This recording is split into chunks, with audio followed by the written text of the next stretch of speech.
மட்டுமே உங்களுக்கு ஒதுக்க வேண்டிய 2600 கோடி 3000 கோடி ரூபாய் ஒதுக்குவேன் என்று இவர் நம்மளுக்கு பிளாக்மெயில் பண்றார்.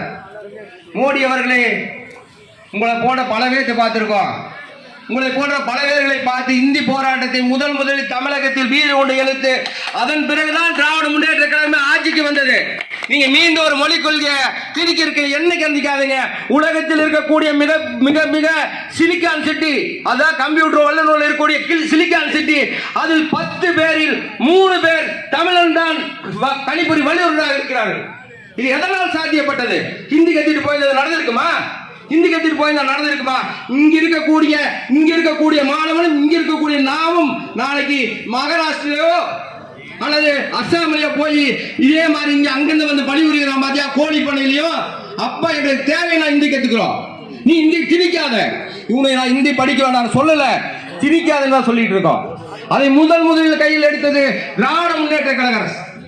மீண்டும் ஒரு மொழி போரை பூந்துவதற்காக இந்த மத்திய அரசு கபட நாடகம் ஆடிக்கொண்டிருக்கிறது.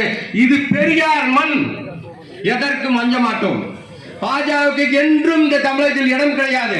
அதுதான் 40 தொகுதிகளின் திராவிட முன்னேற்ற கழகம் வெற்றியின் சாட்சி. 2026 200 அல்ல 234 எதிர்கட்சி இல்லை என்ற வரலாற்றை படைக்க போகின்ற இந்த திராவிட முன்னேற்ற கழக ஆட்சி. நன்றாக சிந்தித்துக் கொள்ளுங்கள். 2026 திராவிட முன்னேற்ற கழகம் தான் ஆட்சிக்கு வரும்.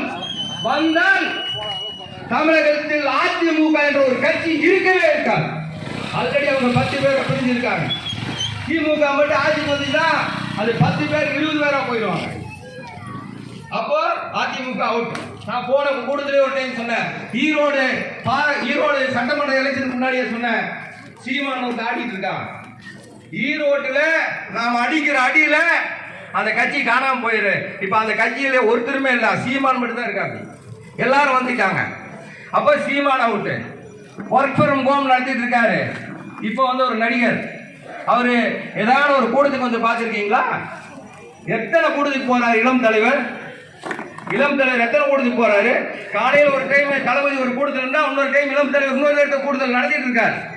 நன்றாக சிந்தித்து பாருங்கள். மழை வெள்ளம் பாதிக்கப்பட்ட பொழுது இரவு 1 மணி 2 மணிக்கு சென்னையில் வந்து பார்வையிடுகிறார். அடுத்த நாள் காலையில கன்னியாகுமரி திருநெல்வேலி போய் பார்வையிடுகிறார். அவர் இருக்கக்கூடிய அந்த வசதி வாய்ப்புக்கு எப்படி வேணாலும் வாழலாம், ஆனால் என் தமிழகத்தை நான் காப்பேன், தளபதியுடன் உடனே பணியாற்றுவேன் என்று ஒவ்வொரு ஊராக சென்று பணியாற்றி கொண்டிருக்கிறார். அவர் தலைவரா? இல்ல நீ வீட்டுக்குள்ளேயே உட்கார்ந்து போட்டோ வச்சிட்டு இருக்க நீ தலைவனா? எனவே சொல்கிறேன், 2020